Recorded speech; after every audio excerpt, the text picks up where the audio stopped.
webinar has started.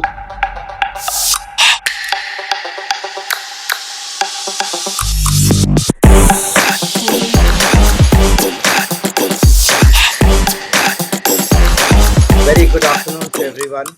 And I believe this is the year-end closing, financial year-end closing for all of us. And I am sure that everyone are occupied with the numbers. And what comes across when the numbers are seen is just zeros and ones. There is no differentiation onto it. So with this note, I would like to start our today's session, which we are going to have specifically on bridging the gap, tech solutions for fairer workplaces. If you look at anything that goes as a digital way, right, it has only zeros and ones. We all have studied it in schools, in maybe colleges or engineering colleges and all. That's how the technology is driven. Okay. So to begin with this session, I would like to first welcome all our esteemed guests who have been thought leaders and exceptionally done great work in their particular specific fields. I'm sure with this today's conversation, I'm going to take a lot of takeaways with me, with everyone's experience, and I'm going to implement those things towards my working ways. And all the audiences also, I believe you should have these kind of thought leaders discussions and all attending more and more so that we enhance ourselves. I have one thought process, like we all are into HR, recruitment, and multiple other facets of HR. So I believe we become what we hire. So it's the same way, like when we connect with people, the more intelligent people, the more smarter people we be with, we intend to develop some of the qualities of them. We intend to learn a lot of things. And today's session, I'm sure with the esteemed panelists with us over here, I'm going to gain something more than what I was yesterday. So to begin with, I would like to start with our introduction. First, with our panelist. The first one I'm going to go with is, yes, Deepsi Kundal. So I believe most of the people know Deepsi already, but still I would like to have this privilege to take this as an honor to introduce her. Deepsi Kundal is a dynamic head of diversity, equity and inclusion for ThoughtWorks in India and Middle East. She has been in the career for almost from 2011 as a consultant in organizational development. Deepsi has consistently pushed the envelope in driving systematic changes for performance and growth. Her 9-year tenure at ThoughtWorks is a testament to her versatility, having navigated through operations and tech ops and led significant accounts with a data-driven approach. Now, as a leader in DEI, Deepsi is at the helm of cultivating inclusive environments, emphasizing her commitment to diversity and equity. Her journey reflects a profound dedication to making impactful changes in the tech industry. Welcome, Deepsi. We are honored to have you on this platform. Thank you. It's a privilege to be here. So we have our next esteemed panelist, Pooja Kapoor. Again, whatever introduction I'm going to make, it's all very small. It's not going to express me towards all her career that she has been done. There's lots to come from her end that we will be addressing today. Pooja Kapoor is a global senior director HR at OLX Group for OLX Autos businesses spread across 11 countries. She is an accomplished leader with 20 plus years of experience in the HR domain, having served in various leadership roles across companies such as Sapient, Google, Tesco, and Evolusure. In her illustrious career, she has been a recipient of numerous accolades, including recognized as one of the 50 most influential HR tech leaders in 2015 by the Asia Pacific HRM Congress. She was also recognized by Observe Now and presented by Menaka Gandhi the Women Leadership Award in 2020. At her current organization, she leads the mandate for scaling and building new businesses. She aims to contribute to the vision of creating inclusive experiences that people love. She has been a DEI ambassador at OLX and was a global council member of the group to help foster the culture of inclusiveness. Her core strengths are establishing leadership teams, integrating companies, developing leaders, and building open and transparent cultures. She is an alumnus of IIM Delhi and XLRI Jamshedpur. Welcome, Pooja. Thank you. So we have our next esteemed panelist, Kausiki Srivastava. Kausiki has been over 15 years into the industry and been as a leadership experience across various industries. Kaushiki is based in Pune, where she leverages her expertise to drive an inclusive HR strategy within our Indian studios.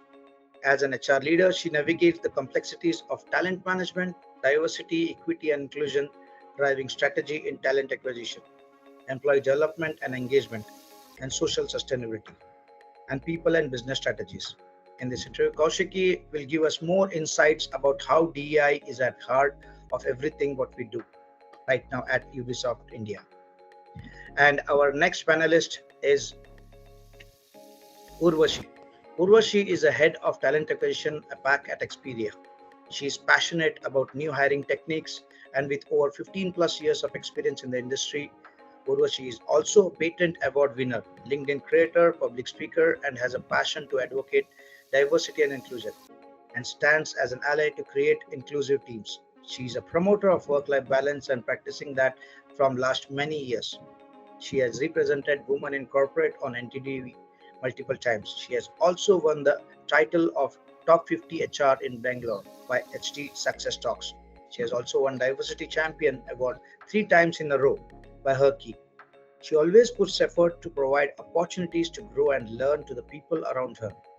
Urvashi mentors for better TA techniques on LinkedIn, educating over 26,000 plus people. I am really happy to be a part of this panel discussion today. With this introduction, I am now more excited to really learn and listen to you guys what exactly is, how are we trying to change the world in the future with the technology and with the human touch and with the diversity and inclusion towards it. So I would like to have just 1 minute of talk from every one of you, just 1 minute. Okay, we have a time check, so we need to have just 1 minute talk from each one of you. Anything that you feel, a topic that you want to just express. Let's go with Urvashi. I started the chronicle order. Now we'll go back in the reverse order. Urvashi, why don't you start with it? Anything that you feel on this topic today that we are going to discuss? I think it's a great topic, and I'm privileged to have multiple people from different part of the country to discuss this topic and understand how they are adopting technology uh, to make a more fairer workplace, unbiased workplace, and which promotes all underrepresented communities to be at par. So I'm looking forward to share my thoughts. I'm looking forward to hear from others what they are doing, because without technology, we are not going to to live. As things are moving in technology, technology is going to be part of our lives.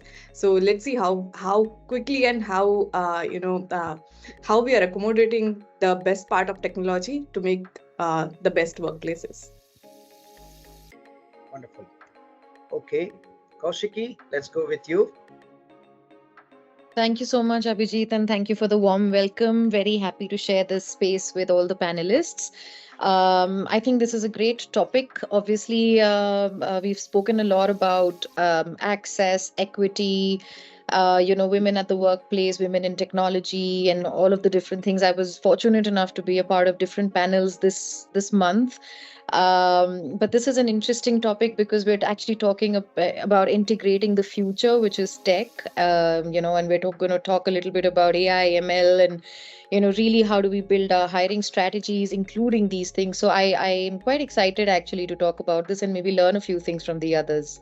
Thank you again. Wonderful. Okay, Dipti.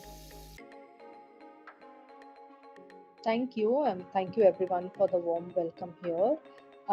I've been privileged to be associated with the tech industry, for the last 9 years, 9 plus years, and I think COVID or post COVID, the way our businesses have moved forward, there has been this non-negotiable need for putting technology at the front of everything, right? And that really put even a deeper emphasis on how do we need to recognize and eliminate those biases that have been historically present, given the nature and given the stereotypes that exist, right? So I believe we are talking at a good time,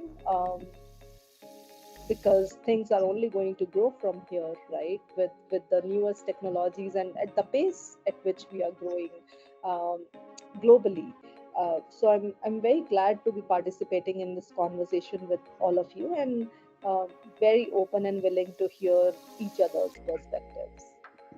Thank you, Dipsy. Pooja, let's hear it from you. Well, I think I'm so privileged to be a part of this group that there'll be a lot of learning. So thanks first for inviting, and thanks Abhijit for being very kind to me as well.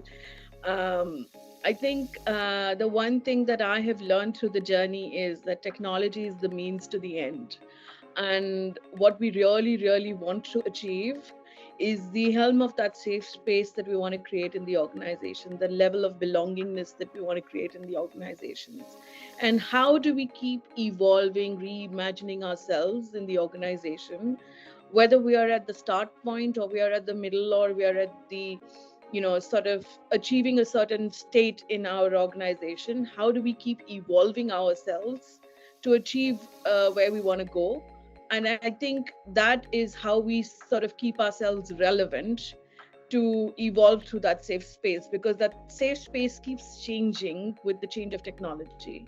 It keeps changing with the behaviors of pre and post pandemic that we've seen, how we sort of imagined that safe space earlier and what that safe space really means today. What inclusivity meant today was not how we sort of imagined it to be earlier. And so I think that's the learning curve that we need to sort of keep catching up to. And I think there are lots of things for us to keep learning even today and keep discovering as we go along the journey. So I believe this is like the journey of growth that we all in organizations are evolving through technology. And so I think that's the phase that we are in today. Wonderful. Thank you, Pooja. Thank you all for giving a short glimpse of what is our thought process towards the particular topic today. So we will start with this, and I would like to first ask a couple of questions to each one of you, okay? And then we will navigate through it, how, what answers, and any one of you guys, if you want to pitch in after a particular person has spoken, right? You can feel free to add up your thoughts towards that particular question, okay? Yeah. So first thing is how I want to know, like, what is bias detection? What do you mean by this? And where all do you think it is applicable? Okay. So what is bias detection and where all it is applicable from our end? So it is into the technology sector at this point of time, how we are utilizing that in the technology aspects.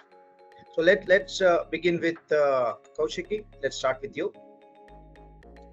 Thank you, Abhijit. So I think when we speak of the technical definition of bias detection, of course, it's self-explanatory. The fact that bias exists implicitly and explicitly in almost everything that we say, do, think, feel, interact. Today, more and more, it is important to leverage technology, but also to educate people, because technology can't really kind of cut it all the way to the end. I think it requires a fair amount of partnership with influencers or strategists or managers or people who are pretty much the catalysts of bringing talent or retaining talent in any organization. And it has to go hand in hand. You have to educate people on firstly becoming self-aware. So bias detection essentially is coming from a bit of self-awareness, but also understanding the bigger world out there where biases or microaggressions could exist, in terms of how certain things that we say and do in our daily lives, because we've been culturally, socially conditioned into normalizing it. In our common parlance, we speak in certain languages, use certain colloquials, comment in a certain joke fashion, but we don't realize that actually that is probably a offensive term, or not really a very, very neutral term, and we probably shaming somebody, or we're specifically discriminating or differentiating a certain marginalized community in the whole process. And I think that's where it all begins. The self detection is, I for me personally, I feel if you don't do that, you can receive all that kind of information, but it's never going to come from within. So you're only doing as much as you're taught, and there's always therefore going to be a loophole there. I say the same thing for technology, because at the end of the day, technology isn't creating itself. There are people behind creating this, right?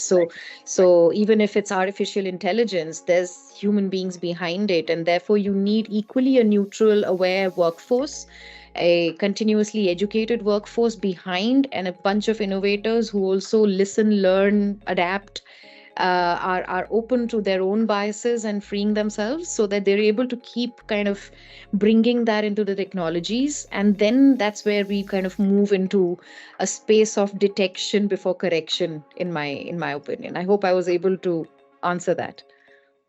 Wow, I like the phrase detection to correction. That's something unique. Good. Some points to note down. Great. So, okay, anyone else, Sadipsi, Urvashi, you wanna add up some more points onto this? I think in many different tools as well, there are ways in which you can write your, and I'm specifically now talking about two processes. Maybe I can just kind of quickly in 60 seconds, talk about two processes, 60 seconds each, maybe two processes. One would be the hiring piece, wherein a tool really can help you write a job description which does not have coded words, that can sort of seemingly recommend a male sort of a job description and a female relevant job description, but can be very neutrally written. And so if you feed in a job description, it can format it in a way that is very neutral. That's one tool that can be very, very useful. And now I think you can also code it really well. The other way is if you mask the name. So resume masking is extremely important. So if you're screening, you do resume masking. So you really don't know whether it's a male or a female or a third gender. So you don't have to, that really takes away the bias from the system completely. And so there are different experiments that do happen, but they haven't really flown that much, because sometimes there's a cost impact, and then there is adaptation impact, and there are a lot many things, but there are companies that have really sort of taken to it and done a good job around it. So that's another way in which you can really implement it effectively. Plus, if you use a lot of data in your calculation system of how do you arrive at the best candidate, you probably will see that you can sort of take out a little bit of a bias. And I've personally seen it even at leadership level, that there will be a bias of gravitating towards technical skills more versus leadership skills.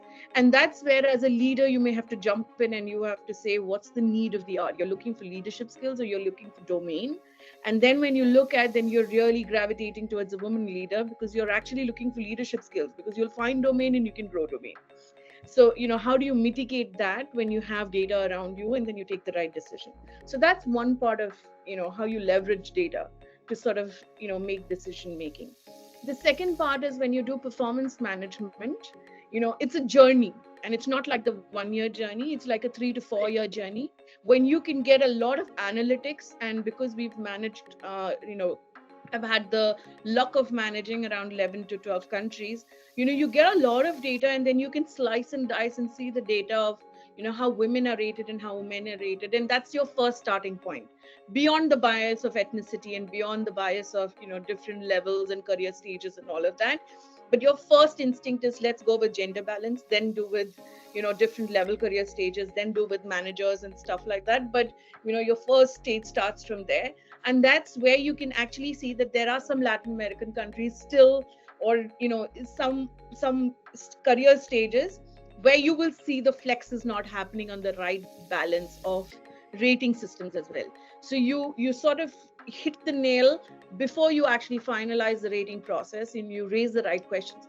For all you know, they may be the right ratings, but if you keep questioning it at the right time, eventually you're going to start killing the biases and getting the right answers in place, and therefore your performance management system starts to ease out a little bit. Similarly, you do it in the compensation module, and therefore data will be the premium that will tell you or inform you how balanced you are in your decision making and how parity can be achieved in sort of your assessment models.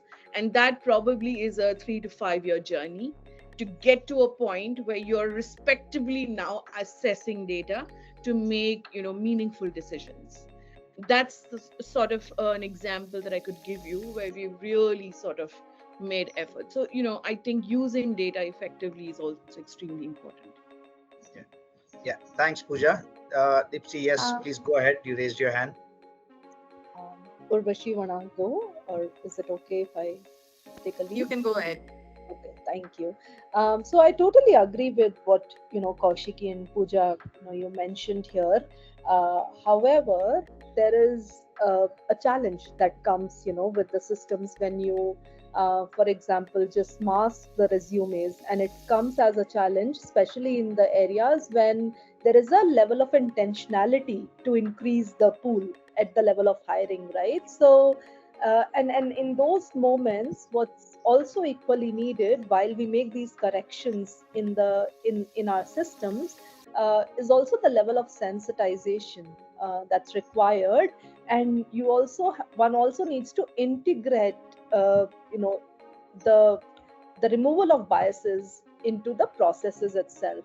So for example, um, when one is going ahead with hiring, and specifically I'm talking about the recruiters who are at the forefront, uh, can we also incorporate processes into our system, such as what are your preferred pronouns, rather than just giving them options of she or he, right? And that really fosters inclusivity from the initial process itself.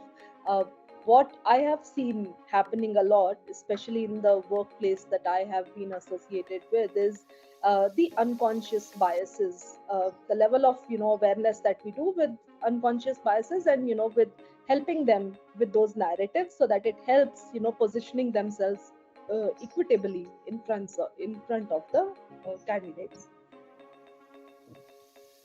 Right. Great. Great. Yeah, Urvashi, please, you had. Yeah. I wanted to add further into the conclusions what Pooja mentioned regarding the hiring point. I totally agree with the initial processes what she has mentioned, and that is I think is doing good in many of the organization. But to continue avoiding the unbiased approach in the hiring process, we should make sure that we have a set interview process as well.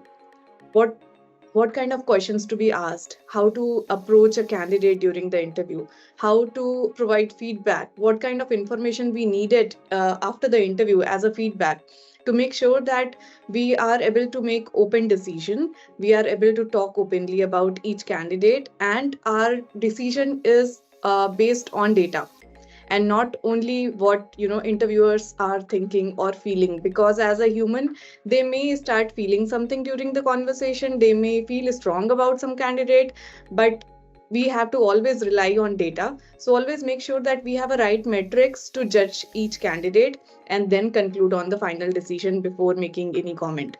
Plus, as Deepsi said that the initial technology integration to mask the resume is a good thing, but yeah, it is going to stop sometimes when we intentionally try to increase the workforce of women, or maybe when we are trying to hire somebody who is on break or from any other community.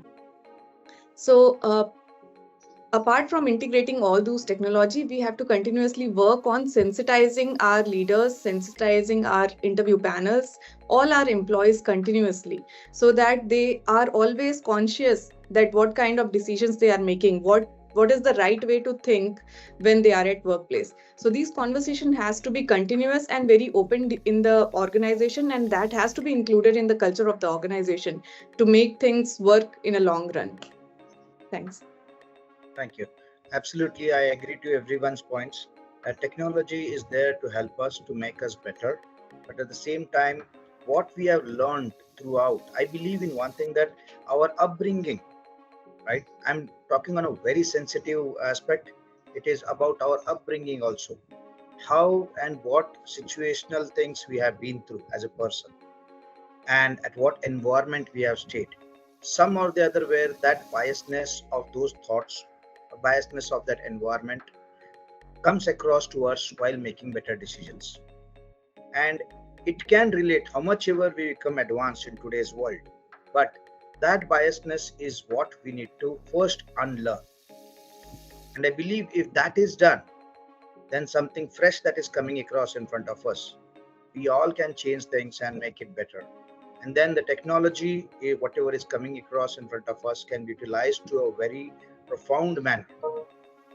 Right. So my next question, guys, is how is it about everyone mentioned about fairness in the hiring process, resume masking, and skill-based assessments? We touched on a couple of pointers onto that.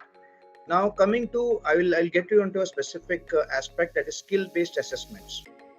Okay. Now how do we check that? Let's say some projects which I have seen are requiring people to be at times aggressive, the customer is aggressive, or the deadlines are there, and we have this time frame that some people cannot work after some hours or have some other responsibilities involved. At that point of time, while hiring, we hire the perfect candidate. Let's assume this. Okay, we hire the best candidate, no biasness on that. But when it comes to the delivery aspect of it, at that point of time, how are we going to tackle that situation when it comes to a particular deadline and aggression onto what is to be covered up? So I believe over there, somewhere that biasness comes across from everyone's end, from the team members, team leader, manager. Expectations are set beyond a particular number of hours. And some I won't say anything one person as such or gender specifically, but some of the members cannot continue. How do we take care of that biasness? And that comes across for when you are doing a replacement hiring or when we are doing a particular hiring. How are we going to tackle that situation? Okay, if I understood your questions correctly, I think you are trying to say that if somebody is not able to work beyond the work hours or not able to handle the pressure during the deliverables, not able to spend extra hours to complete the given task. That point of time, yes, that point of time, it is always seen to it like a little bit on the male side, it is very okay, you can stretch more. And when it comes to the female side, it no, they cannot stretch and all that thing, that all those things, that thought processes come across. So how are we tackling to this kind of situation? Are the organizations ready to take up such kind of things and make that change, the cultural change, or as a strategic change of delivering things? Yeah, I think it's more of a planning, and the culture of the organization, how they are valuing the work-life balance and how they are valuing the personal time of employees. Definitely, there are some times when people expect employees to spend extra hours, but in my opinion, I don't think that it's the right way. Either it's a male or female or whoever it is, we have dedicated time for each thing in our life, and everything is important. I think we all learned that a lot during the lockdown, that how personal time and personal life time with your family is important, as equally the time at workplace is also important. So I think managers needs to get more training. Leaders needs to get more understanding on how to tackle these situation, because this can be a situation to anybody, either a mom or working mom or a working dad. So it can be anyone. There is no role of gender in this situation. But yeah, as a manager, as a leader of the project, that person has to be ready to tackle those situations, tackle and definitely have a backup support, how to cover up things at the last moment if in case needed. Yeah. Kaushiki, you raised your hand first. Thank you, Abhijit. And yeah, I think this is a very interesting question. I want to give my answer in three parts actually. The first part that I want to talk about is that as an organization, irrespective of the industry you're in, and there will be demands that require people to stretch and people to perform in a certain way. And one part of it is in terms of the job requirement. I think we pay emphasis to a lot of these specific words. You use the word aggressive. There is actually, of course, while all these gender indicators and bias indicator kind of softwares can probably say, okay, aggressive is a very male term, but I personally find even that very biased. Honestly, why women aren't aggressive? I think we most definitely are. A very very Yeah, aggressive true. set of people. But I think I don't quite agree with these kind of codes to say that we're being biased, because there's bias in it in itself. What I feel is required most is point number one. The job descriptions need to talk about skills more than behavior, because we tend to sometimes confuse behavior for skill.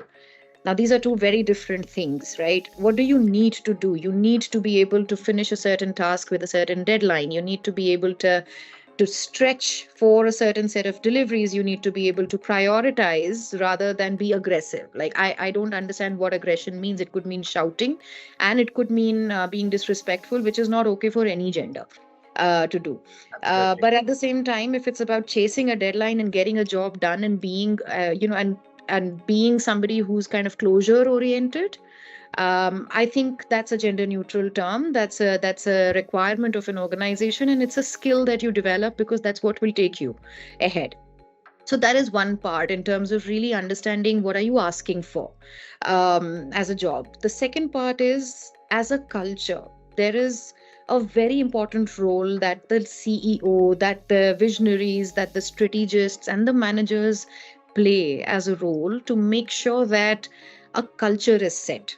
And that culture cannot be of penalization when you're not able to, because that can happen to anyone. Today Correct. we're talking about women having to tend to family or whatever, but honestly, that's changing. And I come from various different industries. I've seen, a plant HR role all the way to currently being in a gaming space. In the middle, I was in alcohol beverages. I've seen the space of FMCG, telecom.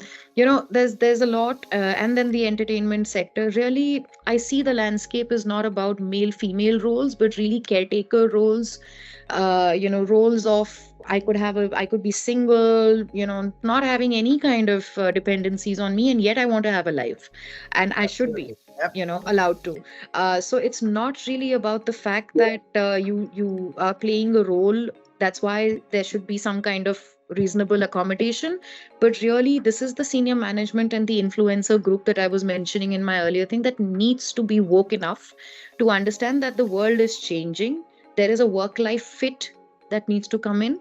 You need to be able to allow people to manage their personal goals, and also ask for accountability to for them to finish their professional goals. I think it's a give and take now, and that's a top down effect that would happen. You set a culture, you say this is not what we want to do. We're a high performance culture, but we're not a high retribution culture. Two different Right. things again. The third thing is the ask from the employees. I mean, if you're getting that kind of reasonable accommodation, you've got to give it back too, right? So if the organization gives you the flexibility, then you be flexible to stretch. It's a two-way street at the end of the day. So it's everyone in it together. It's not one person or one tool that can really help it. Now, what technology can do here is the very fact that you don't necessarily have to be sitting in office. We started from days of desktops. I think our parents actually did not even have that. I mean, they came home with a briefcase or a bag, and that was it, and they were sitting and probably correcting if mom's a professor, your father's traveling. It was different, right? Today we have it on our phones, really. So it's really, like I said, drawing that line, but that line doesn't have to be a 9 to 6. Okay. All right. Great points, Kaushiki. Yes, Dipsy, you had raised your hand. Thank you, and very well said, Kaushiki and Urvashi.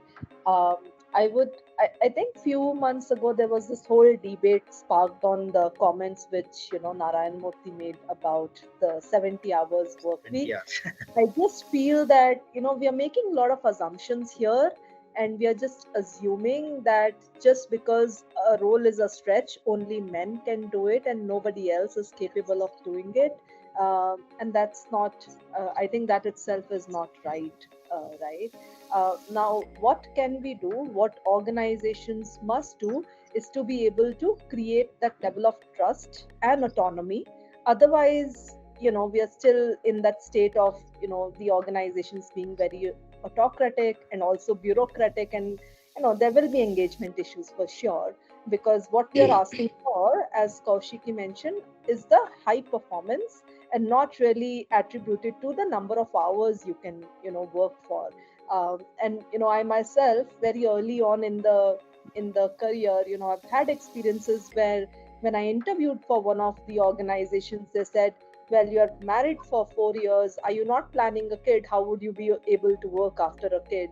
And come to ThoughtWorks, when I was just back from the maternity break, while it was respected that I'm just back and might need a certain level of flexibility, that never stopped anybody from assigning a leadership role to me. But it was also mentioned, what all do you need to make it happen? And that's fine.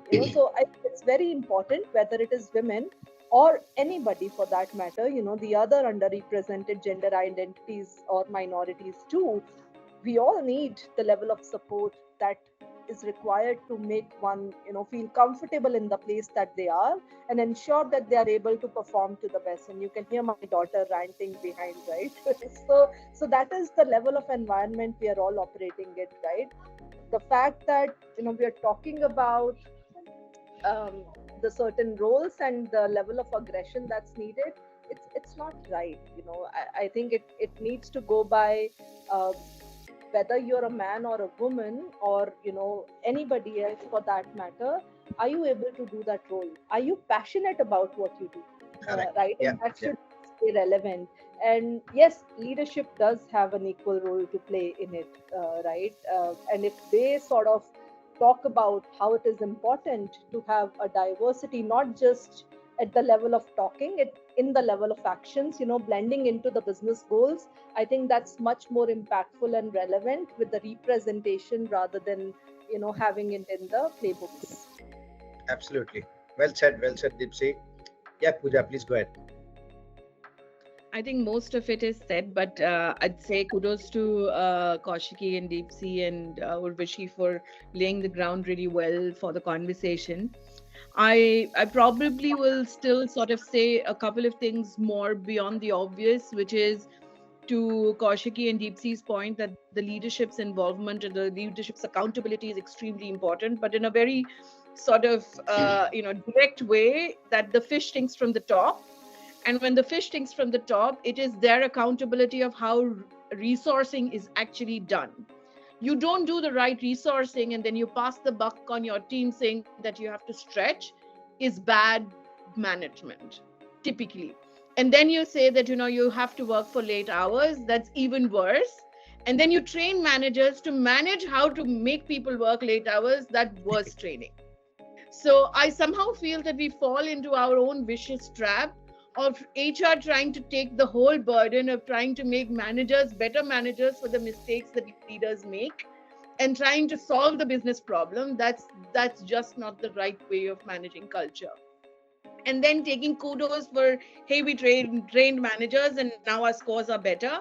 That sort of takes away the real problem of the ecosystem. Typically the leadership needs to take the full accountability of how you do the resourcing. What is your inclusivity philosophy? How do you really want to manage the business?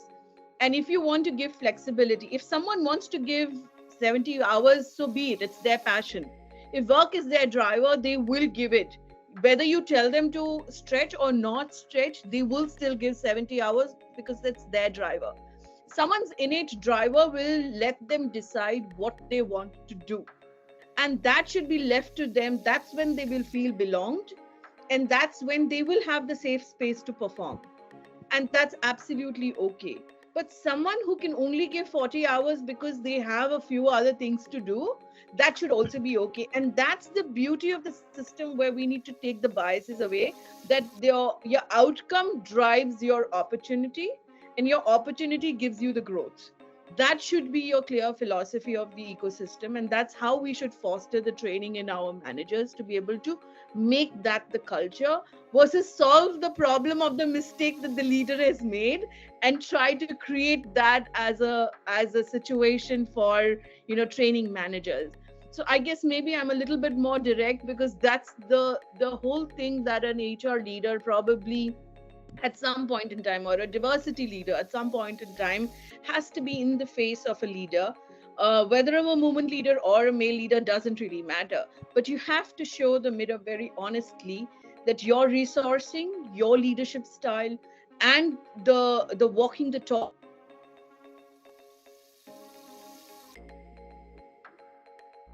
I think so. We lost you, Pooja.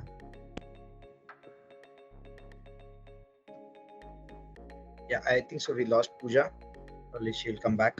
But yes, very well said, everyone. I totally agree with all of your points.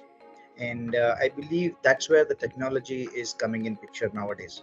It's more about how the projects are managed, what kind of timeline is being used for what task, that has been calculated, and how much a person, let it be a male, female, or any other genders, how they are being utilizing that particular time.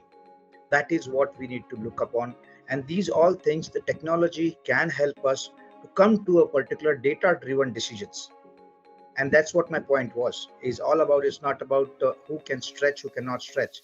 Yes, even a male person will have their own responsibilities at home and everything else. Plus, maybe I'm single, I want to live my life. This is the time I'm committed for my official work. I have my other life also towards it. And if I want to perform better into my current role, I should be happy with the outer world that I am into.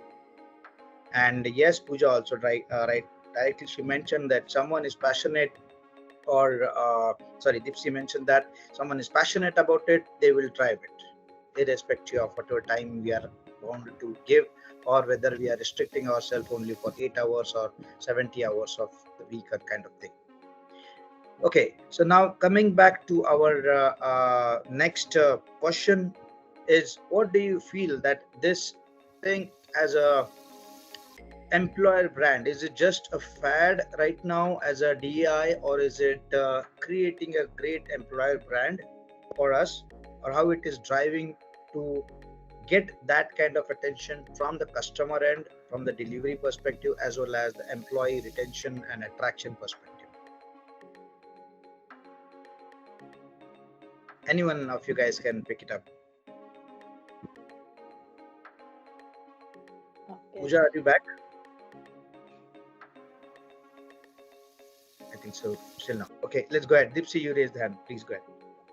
Yeah, a very relevant topic, but we also have to be mindful that while organizations do a lot of activities around employer branding, it can still go against an organization if this is only a representation and not really executed in action. Because we have forums like Glassdoors, we have forums like Fishbowl, where anonymously as well, people can simply talk about what's the culture like, how they feel about it, right? Everyone has the right to their voice. So what's relevant here, first of all, I believe that there is definitely a power in doing the employer branding for talking about the best practices, for hiring the top talent, and also for retention for that matter. But at the same time, if it is done inside out, thinking of your most important priorities, that can be really powerful, right? So we have you, Pooja. I'm sorry we missed you for a while. Yeah, you're on mute. Okay, I think I was too direct, so the signal said cut it off, cut it off. She's too direct with management. No, you were too No, no, no. relevant. We are Yeah. not into that era still. It's all gone. It was way No. earlier back, that in the televisions and news channels. Hey, cut out. That's occasional. It's a safe space. All right. Yeah. Yeah. So I was Yeah, we have talking went about. to the next question. So, Pooja, I'll come back to you if she is addressing No some worries. other topic. Yeah, please go ahead. So, Pooja, the question is whether employer branding is a fad or is there a relevance in it? So, spoke about, yes, it is important for any organization, because otherwise how will one create visibility? But at the same time, one has to be strategic in how that is done. At the same time, if it is done inside out, with the action speaking louder than the words. For example, one very basic way, and I've learned it from my college days, is if you are to commit to something, make it public. Then you're holding yourself accountable to the public, right? And I've seen that with ThoughtWorks, where we sort of commit to the goals that we thoroughly believe in, right? And that becomes the basis and foundation of how we speak in action. So for example, about 7 years ago, we made it a public commitment that by end of 2022 we are going to achieve 40% WGD in tech hiring. That's the ratio. So at any given point in time, we want to maintain a level of 40% WGD in tech. End of 2022, we made that public that yes, we have achieved that goal, and now we are evolving it, right? So if the action is really basis or on the basis of intentionality, then using that or working with that for employer branding is very important. And it's also important to do that in partnership with maybe the organizations that are like-minded, maybe the organizations that support you as allies, right? And that is the whole point of why we have forums like these, to talk about the work and the best practices so that we can learn and grow with each other. Um, yeah, and if the employer branding is a fad, then it will might as well just come out a couple of years down the line, because if the words are not aligned with the actions, then there will be people coming out and there will be retention challenges as it is. Wonderful. So how is the technology driving this? Like we are using a lot of some of the, we are trying to get into gamification of this. We are trying to get into some employer branding for diversity inclusion hiring perspective and all those things. But how are we leveraging the technology for driving these aspects? That would be my next question. Urvashi, Pooja, or Kaushik, you can just. Yeah. So for employer branding, for me, there are two ways. There is an internal branding and external branding.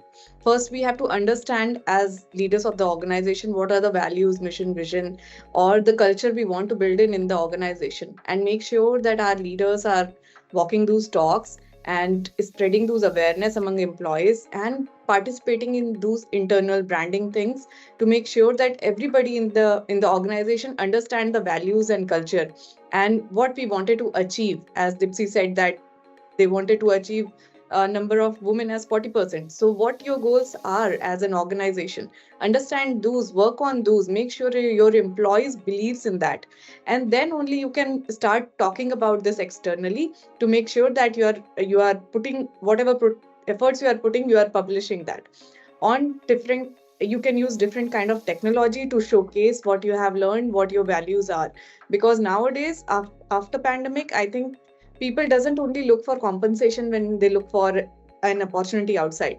They want much more. They want the right culture, they want the right work life balance, they want open communication. Those things are equally matters to individual as much as they emphasize on the compensation as well. So when we talk about technology, there are multiple ways. As Dipsy also mentioned, Glassdoor, Fishbowl, we have LinkedIn, we have different ways of talking about this through podcast, blogs, publishing articles about your organization. There are many things what you can do. You can connect with outside world much easier as it was before. Now you are on Zoom, you are meeting different people from different part of the country and talking about your culture, telling about them. And when it comes from your employees, it is more authentic. So an employer branding person who is assigned to do that in an organization is emphasizing those things internally, so that whenever your employees are on Zoom call with someone or talking to their friends, this is smaller steps to create those culture, which employees started believing, that employees started living those culture, and then they talk authentic things to their circle. And nowadays I think people are connected a lot through social media, not only with friends and families, but different groups of same technologists, people from the same cohorts. They have different kind of groups on LinkedIn, WhatsApp, and many other channels. So when employees are talking about their organization authentically, it matters a lot to those groups, and you can then attract the right pool of talent as well for your organization. Yes, wonderfully. So, Kaushiki, any of the tools that are you using right now within your organization? I would not ask you a name of that particular tool or something, but yes, anything that is leveraging the technology to drive this kind of initiatives. Thank you. And definitely, Dipsy, Urvashi, some great points that you made to kind of give an overview. I do want to categorize a few things. And yes, while I cannot name a couple of my organizational specific practices, but I'd really like to tell you that employer branding starts from the value proposition that you're able to really consistently maintain.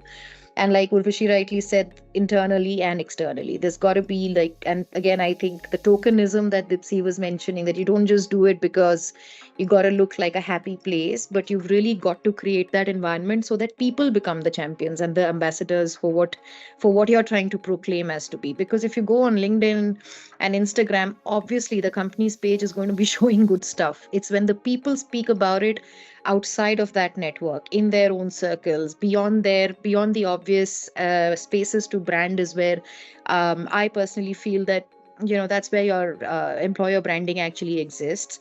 As an organization internally, how do you create so many things? And technology plays a very big role. I think transparency, when it comes to being able to visualize careers, having a framework or a tool that can actually give you a space to visualize and see the kind of job opportunities that exist, being able to build your profiles internally, being understanding of the skills and things that you need to apply for a job, knowing the criteria. I think this transparency really helps people understand dialogue better. Similarly, you have performance management. The more you elevate the tool to actually have not just your past performance, but really your, what we call as, the picture of a future, or your future prospects or requirements, and that ties into this tool of career mobility visuals. I think it kind of creates a bigger picture for an employee to really understand their landscape, and they believe in it more.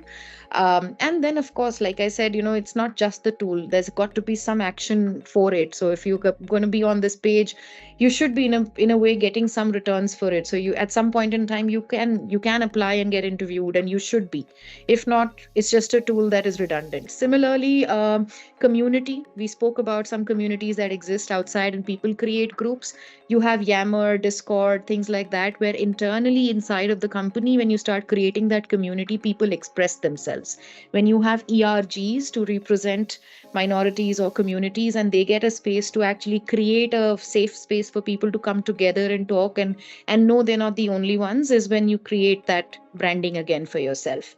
Chatbots, you are introducing a lot of that, so that there's a high touch environment, yet you're not kind of inundating your own workforce into just doing the operations. I think it elevates people, it increases the touch. You are able to use data very well to then do better in terms of your answers, solutions, technology even. And finally, I think the empowerment, when you do autonomies for people to bring their ideas. I think it's tools that you have as visualization tools, a simple Miro board, a Microsoft projects space. It's simple things like these as technology that can really create that value for employees to say, yes, I like to work for my place, because it's kind of in time, it's kind of working in space with the growing technology. I'm able to express myself, I can see my future, I know whom I should be going to, and things like that. Absolutely, absolutely. Well said, Kaushiki, Dipsy, and Urvashi. So, Pooja, we had left you in between, coming back to you again, but with another question, right? So, we heard about technology, how technology is driving these factors, and all, how data is so crucial and important for all of us when it is making decisions. So, everything is boiling down to data, if you look at it, right? Then comes the human angle towards making a decision. Now, the biasness comes not from the technology, not from the data. The biasness is coming from the human decision making aspect. Everything is fair, data is there, absolutely. We have all the, but still the human decision making is, and the end, that's the only ultimatum, right? How are we changing that aspect? Though the data is there in front of us, but many a times it is ignored. Many a times it is not taken into consideration still. What Dipsy mentioned is absolutely, I like that, that you make it public, that you want to make this much percentage of number, the way when we have it in our PMS appraisals, right? You achieve this much, then you have this much ratings. You achieve this, you become a manager. You achieve this, you grow to the next level. By that, if we are making those pointers while making these decisions from the manager's perspective also, do you think that will make a change in making better decisions? Absolutely. I think going without data, you're just an opinion on the table. And so I think it's absolutely important for organizations to understand, how data can be leveraged to be able to make meaningful decisions. Having said that, I think organizations run towards really organizing data, getting all the insights from the data, but seldom realize that the decision making is sitting in the hands of people who have biases, right? Which you Right. rightly said. And the fact really remains that if you really talk to people who are really deep into bias understanding and unconscious bias, anybody lives with over 150 biases at any given point in time. And even being aware of 10 or 15 of them at any given point in time is a big win. So I think the first thing that usually organizations should do, and is the first thing that they should do when you're going to go into an unbiased decision making process in any of your sort of sort of removing bias decision making exercise, is to train leaders how to be unbiased in decision making. And there are a lot of bodies that help people put 2 or 3 different data sets and help them take unbiased decisions. Even if they have an unconscious bias, it helps them discover that unconscious bias and helps them take better decisions. And also helps them not take unilateral decisions. And therefore, inclusivity becomes very important in decision making. And therefore, we say today's world is a world of collaboration, because when you actually take decision in an inclusive manner, you're actually stress testing your bias and your ability to be able to take a meaningful decision at some point in time. So let's say you're getting biased, but your neighbor is not biased. There will be a little bit of reasoning out, and therefore there will be the right decision taken. But if that group is very well trained, then you will be able to get into a decision making that will be mostly unbiased. So that training needs to happen with leaders at different levels. And that's the first thing that we need to do. There are several also exercises that happen in which there are biases that get engulfed in leaders, and which are survival exercises. Because when you're surviving, your natural instincts really come out, and those are your biases that help you survive in let's say whatever conditions you are. But if you are 15 to 20 leaders together, you're supposed to convince those 15 and 20 leaders to go through one single path with your common decision. So there are several modus operandi that can be sort of infused in the leadership decision making methodology that helps wire your leaders, that can sort of minimize the bias in decision making, and also make you more self-aware of how different biases seep into data, whether in hiring, whether in performance management, whether in promotions, whether in, let's say, even consumer data. One small example I would still give you is, for example, the OLX Classifieds app.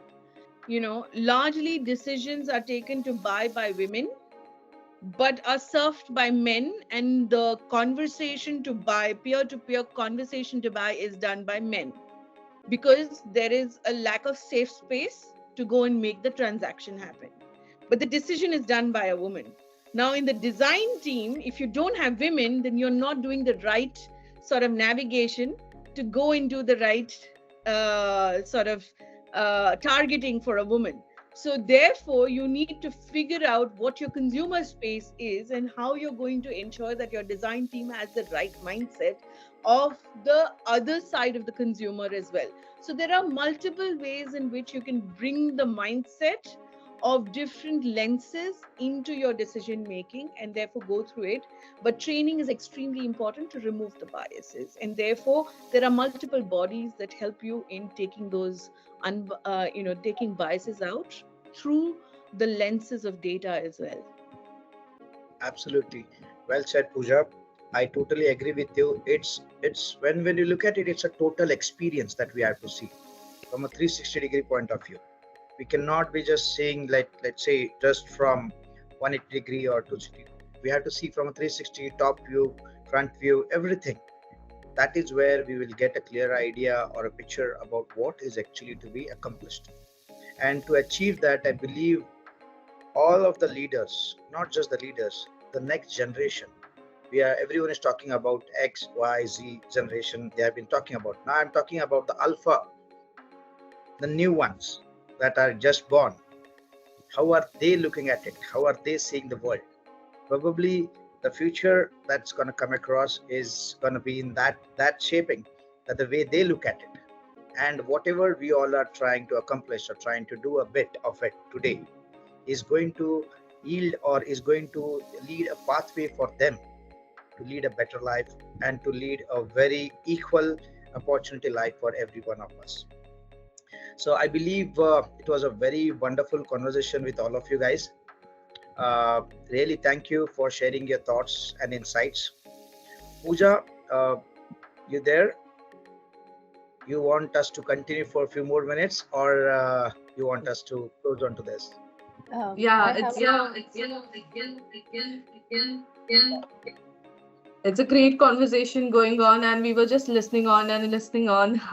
We didn't wanted it to end actually. It was such an insightful session by all of you, and we just loved it. Our audience is loving it, and the discussion is just going on. So we can just you can have one more round of discussion if this can just go on and continue on, because we want to hear more about what you guys have to say and what are your views. So just we can continue for around more 10 minutes if possible, and one more discussion round we can have just for one more question or whatever guys you want to say ahead. Okay, let's play a rapid fire round then. So I think so that will be like a little bit exciting. So okay, guys. So I will ask questions to every one of you. One question, different question to each one of you guys. Okay, it can be related to this topic, specific topic, or it can be somewhere linked to this topic. Okay. Now, randomly, let's say who wants to come first. Anyone? Take your pick. Okay, I will go with the screen that's been shown in front of me. Okay, I'll go with Dipsy first. Dipsy, you came back with that point. Okay, that the number point, it was excellent. I liked it, making it public, right? What do you feel that you said you have a daughter who is there just besides you and all, right? Whenever we have seen in the earlier stages that there was a differentiation, that the girls were supposed to be taking care of the family and all, and they were not given those tasks or things, and the boys were not given the household things what was required, right? Do you believe that this kind of cultural change, this kind of training has to come from our own house? That differentiation has to be eradicated totally. Can we train our boys in a way that they should not feel that differentiator over there? Yeah, yeah. So are you trying to do any kind of additional exclusive thing for this apart from your official work? I'm asking some questions which are out of the box, so please. Yeah, I look, fortunately, I've been part of the ecosystem, at least professionally, where in a lot of household responsibilities, when we interact from a peer to peer, they are just normalized, right? So it's okay for my colleague at work, who is a male colleague, sitting there with his baby and not everyone, and then we just normalize it. It's okay, you're working at home, your kids need you, your family need you, so it's totally all right to create that space. So that's for work. And we create that space. I try my best that I am able to create that space for anyone, right, irrespective of their gender identities, orientation, whatever it may be. At home, I have a daughter. I wish I had a boy so that I could train accordingly. But I have a daughter, and I have even a greater responsibility, so that I do not maybe impose my own trauma, or I'm not able to, impose the own conditioning that I come with, to that. But at the same time, um, I challenge even my partner every now and then, and I push him that, you need to do that, not for anybody else, but for the example that one is setting. I also, and I it's hard, especially with your elder generation, because they come with their sets of notion and conditioning. I have seen even my mother sort of questioning me a lot of time when I'm late at work, or when there are challenges with the kid. The kid is sick, someone needs them. I think one needs to own the journey, right? And I was reading this book by Dr. Saundarya Rajesh, the 99 days diversity challenge, where Mhm. there is this one thing that sticks very well with me even till date, is that we can do everything that we want to at the systemic level, but when we are talking with respect to women, it is your own intentionality that will take you forward into the journey, right? So, and that is where a lot of times, because of this conditioning, there are times when, if I have to leave my sick daughter behind, I feel guilty. I go on these guilt trips stating that, oh my god, I'm such a bad mother, what is my daughter going to be thinking of me? And then I set those boundaries with my partner, stating that, if nobody is questioning you, if you're going out for work and you're out for 12 hours, this is important, right? And if I have to be away, ensure that you're staying there, ensure that there is a support system. And what they need, we all need that support system. So I am talking in context of the motherhood, but I totally acknowledge that this could be different for somebody else. There could be maybe elderly parents at home, there could be sick pets at home, or there could be n number of situations. I think one needs to constantly challenge themselves and be able to set the example, also hold others accountable. I also a lot of times get into difficult conversations with my in-laws, where I have to challenge them, where I have to sort of break through that conditioning. But I have come to realize that the answer is not aggression. The answer is just trying to understand. A little bit of empathy helps here. So that would be my response. Sorry, a not shorter one. No, no, no problem. Dipsi, it is wonderful. You are not just a leader at work, but leader at home, leader as a personality. Why I'm asking these rapid fire questions, kind of a thing, which is off track from the official work, is to really, if a leader is a leader, irrespective at office or corporate or personal, anywhere, the personality trait brings it out, and that's what differentiates us. And if we are strong with this kind of thought processes, I believe we can make a really great environment surrounding all of us. Thank you, Dipsi. It was wonderful listening to you. Okay, I'll go back to Urvasi. Coming to you, you have been a part of lot of national television things and multiple awards and all. You have been there, right? What does it signify you? That was that you had thought across that I will become like that, or was it that is naturally that you are and you want to encourage it towards everyone else? Was it by choice that you went across in that manner because a profession took you, or was it natural within you? Um, when I started my journey towards DEI, or removing biasness from workplaces, I did not thought of any of these things of awards, or my representation on different forums. But this is only the effort what I'm trying to make, what I'm trying to showcase toward that, how a how a person can contribute, and how a person, a working mom like me, I have two sons, 9 years and 4 years. So how a person like me can talk about the things what I'm going through Mhm. and make things easier for the coming generation. So as you asked the similar kind of question to Dipsy, my intention here was to make my kids aware that what a woman is going through when they are working, how they are trying to manage everything and balance everything. Though my intentions are not to only work, or or not to be only looking after kids, I want to make sure that things are perfect what I am doing. Definitely, I'll be losing on some of the things, but they should be ready to accept those things. I cannot be winning everything. I will be definitely losing in future. Their friends, their partners, their cousins, their brothers, sisters, everybody around them will go through the same situation. And if somebody is losing, that doesn't mean that they are not perfect.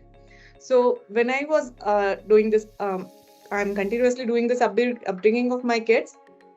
I definitely want to make sure that they have that mentality when they grow up, when they are married. They should be able to give equal importance to their partners about whatever they want. If they want to work, if they want to stay at home, if they want to, do whatever they like.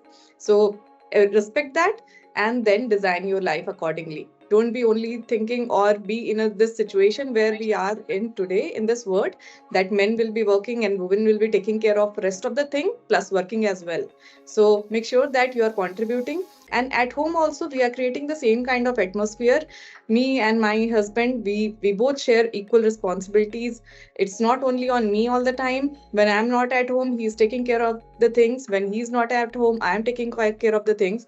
So we are trying to set up these examples for our boys to make them perfect man in the future. Wonderful. Great. Wish we all, all of the mothers in the world are all thinking like you guys. Wonderful. Yeah, and all fathers as well to support those mothers. Absolutely. Yes. Okay, Pooja, let's come back to you now. Okay, you have been very straightforward on the whole conversation that you have been mentioned, and it's good. You have to be, right. So when we are putting across some of our points, right, there are always people who would be taking it in some positive side, or maybe some might feel offended, some might feel, oh, she's questioning my credibility, or she's trying to be biased from a woman's perspective.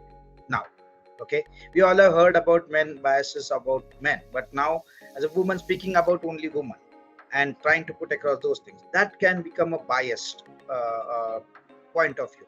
How do you represent that, and how do you feel that you want to convince that person that what is right without this thought process of biasness coming from in that opposite person's mind? Fab question. I felt that you asked everyone the Jim, Tim, Tom question, and you asked me Czechoslovakia to spell. But anyway, uh, but look, I think the fairness point with me is that I've always been very authentic in what I've wanted to do. And I think that value really comes out in the long term relationships that you develop with your leaders and your peers. So, your first 2 or 3 engagements is when you build your relationships really well with your folks. It gravitates towards honesty. And the moment you click the relationship with honesty, that's when you can actually be very, very vocal and open. And that's where you can actually take out the bias. And my relationships have been built on the bedrock of honesty and authenticity. And the moment you infuse that without the fear of what will happen next, that sort of takes over the reality. And I've always believed as a woman, I will always be confident and competent versus trying to be careful and cautious. And I've always helped women be that, because that is the most important thing in your career or your life. Don't let anybody take away the confidence of you because you think that that can go negative, or someone will think about you differently.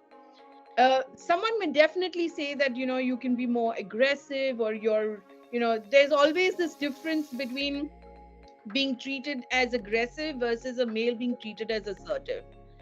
It will always come back to you, but the courage you need to have to be able to stand through that with authenticity and honesty will always take you forward. And therefore, I think over the years it has become a relationship of honesty, and so the leaders have gravitated back to me. And I've always had them come back to me and talk to me, and I've always had their back. That has been a very pure relationship, because it's been open and transparent. When you cut the sort of beating around the bush, and you be very clear, people see through the cracks, and they're very real to you as well. That has really worked for me all through my career. Yes, there could be situations that may have not worked out, but it's part and parcel of the game. I think Urvashi said that you're not going to win every time, and I always quote my husband. He says, "You're not going to be a Ronaldo. You're not going to be hitting a goal every day, right? There will be goals you're going to miss, and it is okay to miss the goal. It is absolutely fine to miss the goal, but it is not fine to not go for it, because that is when your real self is there. That's when you're really authentic, and that's when you're really honest to yourself. And so if you ingrain those kind of principles around you, you will always find genuineness that will keep coming back to you. And that's what has really worked for me, and that has always worked in sort of guiding the leaders also in the right direction, and the leaders have also guided me in the right direction. So it has been a two-way streak in most situations, and I've not sort of struggled as much. I may have had my good days and bad days, but it has never let me down. Wonderful. That's what there was an ad like Lifeline ka jo aata hai na, in the CRT when you're in hospital. It's always up and down. If it's stagnant, it's gone. You're dead. So it's ups and downs from there. Absolutely. I like So the way that's you what said is it. life. That's what life is. Yep. Okay, cool. Thank you, Pooja. And now coming back to our last panelist, Kaushiki, you brought one topic very well in the conversations, right? I am a mother, I'm a father, or I'm something else, but I'm single also, right? Whatever comes across. I have my life. You said that. It's my life after 9 to 6 hours, whatever hours are their official hours. How many people, if such things are coming across many a times in the professional world, if someone is trying to be like that, right, it is treated that you're disrespecting, or you're not listening to your managers, or you are not accountable, or you are not taking ownership. Such kind of things are coming across, right? Whereas you are restricted. If you look at the same thing in the western side, western culture, right, it's like there is a job description mentioned, there is a timeline mentioned.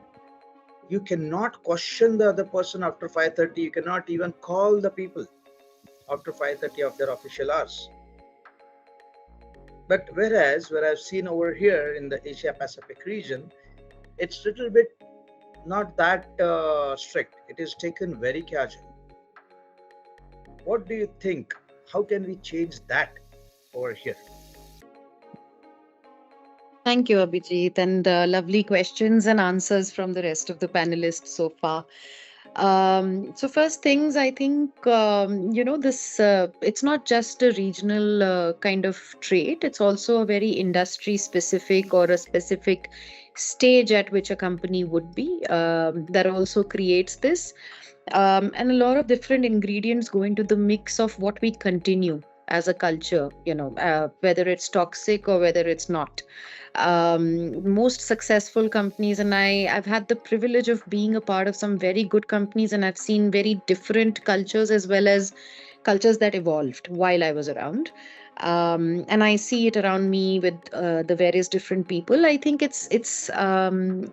remember my early days. I used to feel like asking for leave, or wanting to leave early would be considered as non-performance, or that she's not in it, and look at everybody else logging. And things to finally. What I think changed and has started to change a lot is firstly this globalization has led to a lot of I would say wokeness again in leaders.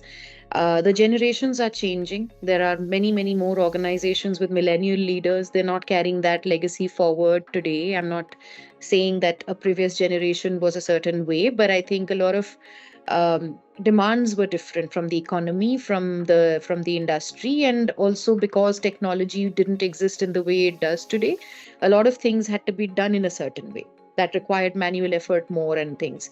So yes, I feel that sense of hope. I feel like there is a lot more accountability as well as empathy that has seeped in post pandemic. I think we have not left been left with a choice now, because people have started to speak up and stand up more for themselves as well. I think the advent of social media and the boon or bane, as you may call it, I think everyone is an activist, when they feel like they've been wronged. And I'm not a big fan though, but at the same time, I think there is a certain sense of accountability getting created even for organizations that really care about their reputation, that really care about their future talent attraction and retention strategies, and they are conscious of what could get reported or misconstrued as a toxic culture because you're being asked to work a certain number of hours or you're being asked to stretch consistently.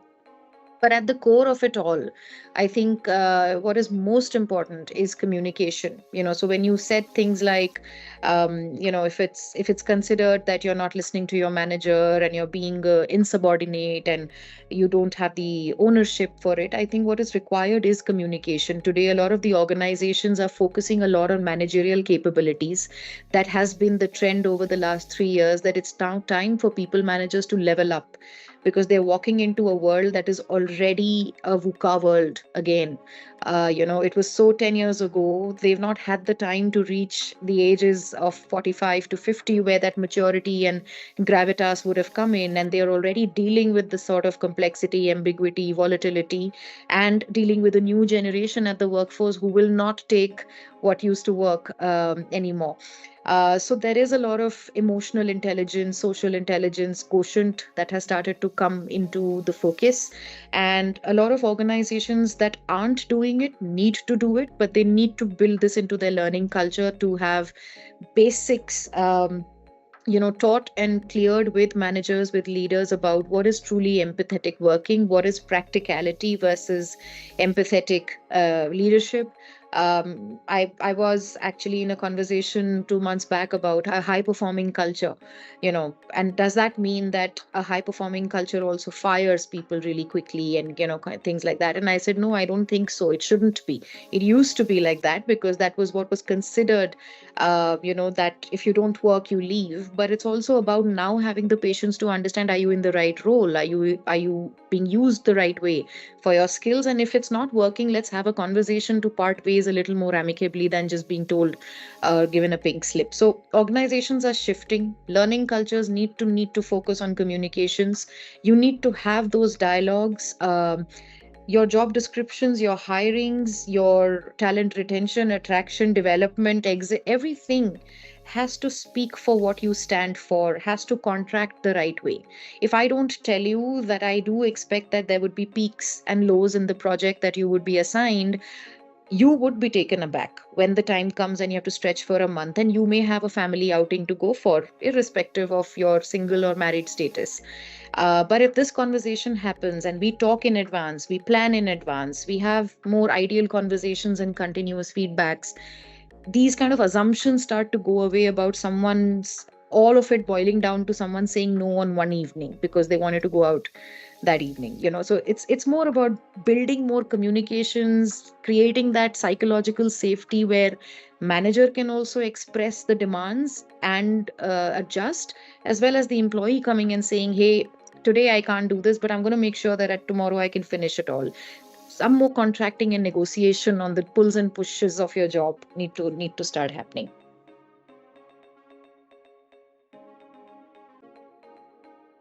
Abhijit, I think you're on mute. Sorry.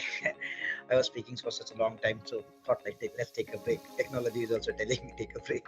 Okay, great. So thank you all. It was such a wonderful interaction, what I can say, learnings for me to understand and learn from all of you guys. Very different perspective, different thoughts altogether. But as a package, if you ask me, that's a wonderful thing. That's what I would look at it. Now, but my thought process on this aspect is one thing, that the technology biasness is also there. If you look at it, the all the softwares, AI is coming in picture. Everything is been, whatever we have been giving it as a programming towards it, it has been getting into that. If you look at the first step of resume screening, right? Earlier it was like everyone used to put it as a resume, as the skills and all, but now people are using Chat GPT with the job description and the resume. It is matching almost from 100 applications, 90 applications are best. Technology cannot differentiate this part, and then it will show all of those almost to as the best resumes only. So this is where the technology glitch is there, and I believe that kind of thing still the AI or the technologies are not come into picture, that it can eradicate these kind of biasnesses. And that's where our human touch or human decision making comes in picture. And where AI is being spoken about everywhere, every aspect of our life. But I believe there needs to have some governance coming across on these technology aspects. That needs to come in picture. And we as the leaders within the industry and all, while we are using this technology, while we are using our human decision making aspects also, so we have to take care of both the angles and make a better unified decision, which is justifying the role, not the particular gender of whatever we are hiring or delivering of that aspects. And very well said by all of you guys on every aspect of it, about training, about collaboration, about honesty, about being confident, about also the learning towards new things and bringing that to the next future. Thank you very much. I thoroughly enjoyed the session. I hope you also all guys enjoyed it. The audience also loved it. I could see some of the messages coming across. So Pooja, I believe we are almost like 30 minutes ahead than what we had already Yes, considered. yes. So it was a wonderful session. And I loved the part about the communication, the way the session got in, and everybody was very interactive. And it was very kind of you, Abhijit, for taking up a moderation event with us, and also all the speakers for joining us today. So I thank you all on behalf of Shiva for being a part of this Women Everyday series, and we hope for future collaborations too and having much meaningful discussions ahead. It was great having you all. Thank you. I Thanks, would like Pooja. to first appreciate the She Work, Pooja Katkar, Tejas, and Pooja Bangat for giving us, all of us, an opportunity to be on this platform. And you guys are doing amazing work. And this kind of initiatives are really needed in the current times. I wish all of best luck to all of you guys in anything that you are doing in the future. Thank you so Thank much. you. Thank you, everybody. Thank you, Thanks. everyone. Bye bye. Thank you.